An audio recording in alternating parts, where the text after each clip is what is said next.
एक महानगर में जसवंत सिंह नाम का युवक रहता था। वह बड़ा सुंदर और रूपवान था। एक बार जसवंत सिंह अपनी ससुराल जा रहा था। जब वह शहर से 2-4 मील आगे निकल गया तो रास्ते में उसको बहुत तेज प्यास लगने लगी। उस समय वह प्यास का मारा एक गांव में पहुंचा। वहां उसने देखा कि एक बंजारे की लड़की, जिसका रूप चंद्रमा के समान, नयन मृग के समान और शरीर यौवन से भरपूर था, वह अपने मकान के दरवाजे पर खड़ी थी। प्यास की अधिकता के कारण वह ज्यादा देर वहां खड़ा नहीं रह सका। उसे अपनी आंखों के सामने सारा भूमंडल घूमता हुआ प्रतीत होने लगा और कुछ ही पल में वह लड़खड़ाकर गिर गया और बेहोश हो गया। जसवंत सिंह को बेहोश होकर गिरते देखकर आसपास के बहुत से लोग वहां जमा हो गए और उसके मुंह पर पानी के छींटे डालकर उसको होश में लाने का यत्न करने लगे। थोड़ी देर बाद जसवंत सिंह को होश आया। उसको घेर कर खड़ी भीड़ में से एक युवक ने पूछा, ठाकुर साहब, आपको यह क्या हो गया? लोगों की यह बात सुनकर वह जोर से आहें भरने लगा और शायरी का शौक रखने वाला जसवंत शेर बने लगा। वहां जमा लोगों ने देखा कि वह सामने खड़ी बंजारे की लड़की पर फिदा हो गया है। लोग उसे समझाने लगे, ठाकुर साहब, जरा होश में आओ, आप राजपूत हैं और वह नीच कुल की है। आपको उससे दिल नहीं लगाना चाहिए, क्योंकि ये हुस्नो जवानी 4 दिन की मेहमान है। लोगों की बातें सुनकर आह भरते हुए जसवंत सिंह बोला, ए लोगों, मुझे दीन ईमान से कुछ काम नहीं है। जब तक ये चांद से मुखड़े वाली मेरे साथ ब्याही न जाएगी तब तक मैं अपना जीना मुश्किल समझता हूँ। आप लोग मेहरबानी करके इस रूपसी के माँ बाप से कह दो कि एक बेचारा मुसीबत का मारा तुम्हारी बेटी के नैनों से घायल तड़प रहा है, या तो उसके साथ अपनी बेटी की शादी कर दे, नहीं तो वह तुम्हारे दरवाजे पर सिर पटक पटक कर मर जाएगा। जसवंत सिंह की बातें सुनकर कुछ आदेशियों ने जाकर सारा हाल उस बंजारे से कहा। बंजारा उसी समय जसवंत सिंह के पास आया और बोला, ठाकुर साहब, जरा सोच समझकर बात करें, क्योंकि आप जात के राजपूत हैं और मैं बंजारा हूँ। आपके साथ मेरी बेटी की शादी किस तरह हो सकती है? और यदि आप मेरी बेटी से शादी करेंगे तो भी आपको क्या फायदा होगा?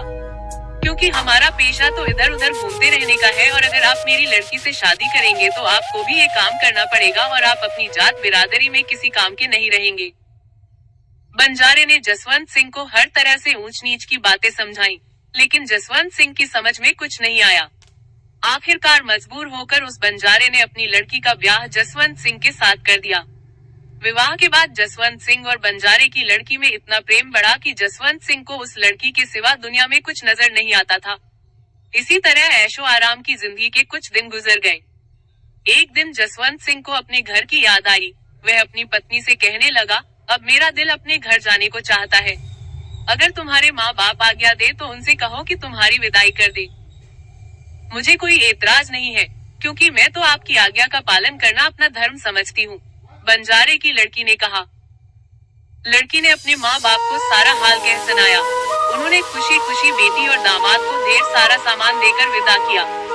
कई दिनों के सफर के बाद जब उसका घर कुछ मील दूर रह गया तब जसवंत सिंह ने सोचा कि मैंने बहुत बुरा किया जो जरा सी सुंदरता देखकर अपने धर्म को खो बैठा। मेरे माता पिता को जब मालूम होगा कि मेरी पत्नी एक बंजारन है तो वो मुझसे क्या कहेंगे। अच्छा रहेगा कि इसको कत्ल करके यहीं किसी कुएं में डाल दूं। यह बात दिल में सोचकर रात के समय जब वह लड़की सो गई तो जसवंत सिंह ने उसे छुरी से घायल करके कुएं में डाल दिया और सारा जेवर व सामान लेकर अपने घर की ओर चल पड़ा। जब वह अपने घर पहुंचा तो उसके माँ बाप ने पूछा, बेटे इतने दिन तू कहाँ रहा? हमें तो तेरी काफी चिंता होने लगी थी। मुझे रास्ते में एक अमीर आदमी ने नौकर रख लिया था, अब मैं उससे आज्ञा लेकर आया हूँ, जसवंत सिंह ने कहा। बेटे की यह बात सुनकर माँ बाप बहुत खुश हुए। बंजारन की शादी लव स्टोरी इन हिंदी। मैना बोली, ऐ तोते, अब मैं यहाँ की दास्तान बंद करके उस औरत का हाल कहती हूँ। जब जसवंत सिंह उस औरत को मारकर कुएं में डाल गया तब ईश्वर की कृपा से पानी की ठंडक पाकर उस औरत का होश आ गया और उसने कुएं की जंजीर पकड़ ली। इत्तेफाक से एक पथिक पानी पीने के लिए वहाँ आ गया। उसने जैसे ही कुएं में डोल डाला वैसे ही उस स्त्री ने डोल पकड़ लिया और चिल्लाने लगी, बचाओ, मेरी रक्षा करो।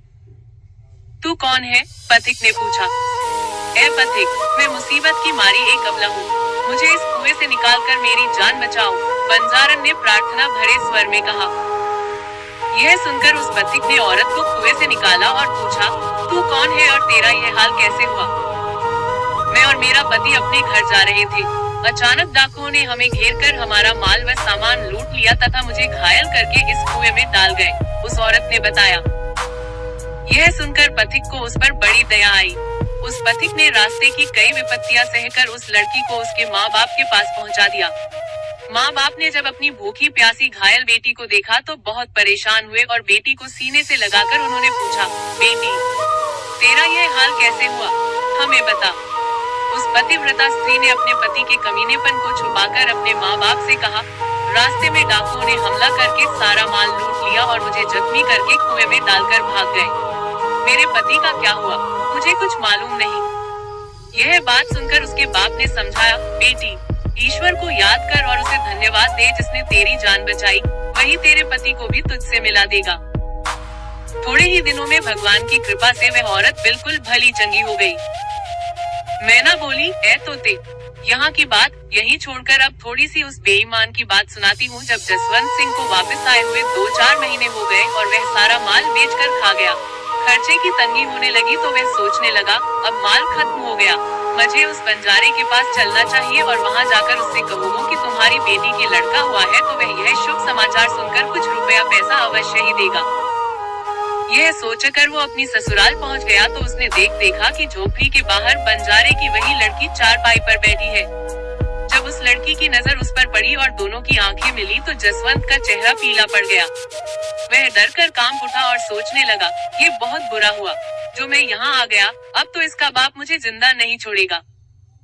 उसे घबराया हुआ देखकर वह लड़की उसके पास आई और बोली, बेईमान, निष्ठुर, राजपूत, आज तक मैंने तेरी करतूत को अपने माता पिता पर या किसी दूसरे पर जाहिर नहीं किया है। मेरे लिए आज भी तू मेरा पति परमेश्वर है, तू अपने दिल में जो चाहे समझ। बंजारे की लड़की की ये बातें सुनकर जसवंत सिंह बहुत शर्मिंदा हुआ। वह अपनी स्त्री से कहने लगा, जो कुछ हुआ उसके लिए मुझे माफ कर दो। अच्छा, भीतर चलो, बंजारे की लड़की ने कहा। उसकी बात मानकर जब जसवंत सिंह अंदर आया तो सास ससुर ने उसे सीने से लगा लिया और कहने लगे, धन्य है परमात्मा जिसने इतने दिनों के बाद तेरी सूरत दिखाई। उन्होंने जसवंत से और भी बहुत सी बातें की और उसका बड़ा मान सम्मान किया।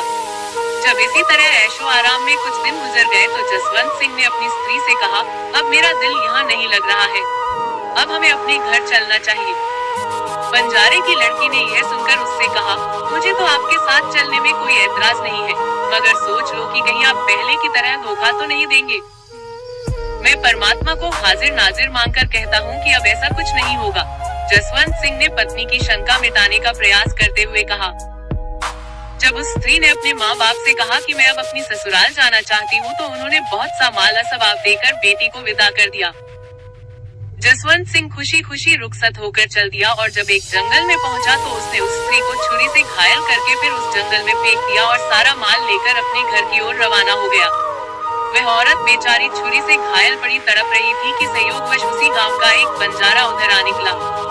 जब उसकी नजर उस औरत पर पड़ी तो उसने उसको पहचान लिया और उससे पूछा, तेरा यह हाल कैसे हुआ? अब उस स्त्री ने सारा हाल उसे सच सच कह सुनाया। सच्चाई जानकर बंजारे को बहुत दुख हुआ और उसने दिलासा देकर उसे उसके घर पहुंचा दिया।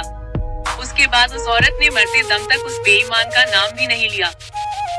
इतना कहकर मैना तोते से बोली, तोते, जब से यह दास्तान मैंने सुनी है तब से मुझे मर्दों का एतबार नहीं रहा। मैना की बात सुनकर तोता बोला, ऐ मैना, तू सच कहती है, मगर दुनिया में सब मर्द एक ही जैसे नहीं होते और न ही सारी औरतें एक जैसी होती हैं। दुनिया में सारे मर्द और सारी औरतें एक समान नहीं हैं। ठीक उसी प्रकार जिस प्रकार ईश्वर ने हाथ की 5 उंगलियां एक समान नहीं बनाई है। सो ए मैना, तू यह न कहे कि औरतें नहीं मर्द ही बेवफा होते हैं। तुम्हारी ये दास्तान सुनकर मुझे भी एक दास्तान याद आ गई है। वह दास्तान मैं तेरे सामने कहता हूँ, ध्यान से सुन।